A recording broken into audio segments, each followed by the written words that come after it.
పెద్దపల్లి జిల్లాలో జల సంరక్షణపై ప్రభుత్వం ప్రత్యేక దృష్టి సారిస్తోందని, ప్రతి ఇంటిలో ఇంకుడు గుంతల నిర్మాణం తప్పనిసరి చేయాలని ప్రభుత్వ వైపు ఎమ్మెల్యే విజయ రమణారావు పిలుపునిచ్చారు. పెద్దపల్లి మున్సిపాలిటీలోని మహిళా పోలీస్ స్టేషన్ ఆవరణలో విశ్రాంత ప్రాంగణంతో పాటు సుమారు ₹1 కోటి విలువైన పలు అభివృద్ధి పనులను ఎమ్మెల్యే విజయ రమణారావు ప్రారంభించారు. ఈ సందర్భంగా జల మిషన్ ఆధ్వర్యంలో ఇంకుడు గుంతల నిర్మాణంపై ప్రజలకు అవగాహన కల్పించారు. ఈ సందర్భంగా విజయ రమణారావు మాట్లాడుతూ పెద్దపల్లి మున్సిపాలిటీ అభివృద్ధికి ప్రభుత్వం ఎల్లప్పుడూ సహకరిస్తోందన్నారు. మున్సిపాలిటీ అవసరాల కోసం జేసీబీతో పాటు పలు వాహనాలను కొనుగోలు చేశామని తెలిపారు. రానున్న రోజుల్లో మరింత నిధులు తీసుకురావడానికి ప్రభుత్వంతో చర్చలు జరుపుతున్నామని పేర్కొన్నారు. ప్రతి ఇంటికి ఇంకుడు గుంతలు నిర్మించేలా చర్యలు తీసుకోవాలని అధికారులను ఆదేశించామన్నారు. ప్రజలు కూడా తప్పనిసరిగా ఇంకుడు గుంతలు నిర్మించుకోవాలని కోరారు.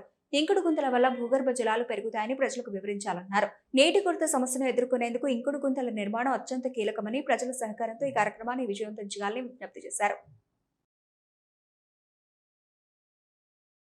పరిధిలో ఈరోజు మహిళా పోలీస్ స్టేషన్ దగ్గర 29 లక్షలతోని మహిళలకు ఒక షెడ్డు, లేదా అక్కడికి వచ్చేటువంటి ఎవరైతే మహిళా పోలీస్ స్టేషన్కి వచ్చేటువంటి బాధితులు ఉన్నారో వాళ్ళందరికీ ఇబ్బంది కావద్దని చెప్పి మున్సిపల్ నుండి వాళ్ళకి అక్కడ 29 లక్షలతోని షెడ్ వేయడం జరిగింది.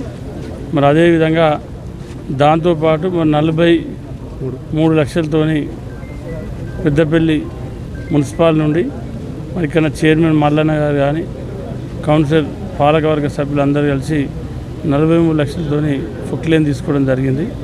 ఎందుకంటే ఇవాళ ఎప్పుడు కిరాయి పెట్టి నెల నెల మన వాళ్ళకి డబ్బులు ఇచ్చి చేసుకునేటువంటి పరిస్థితి ఉంది కాబట్టి అటువంటిది ఉండద్దు. అటువంటి ప్రాబ్లం ఉండకుండా మనకే నేరుగా ఒక జేసీబీ కానీ ఇంకా ఇతరత్ర దశల వారీగా మనకు ఉంచుకోవాలనే ఆలోచనతో మరి జేసీబీ కొనుక్కోవడం జరిగింది.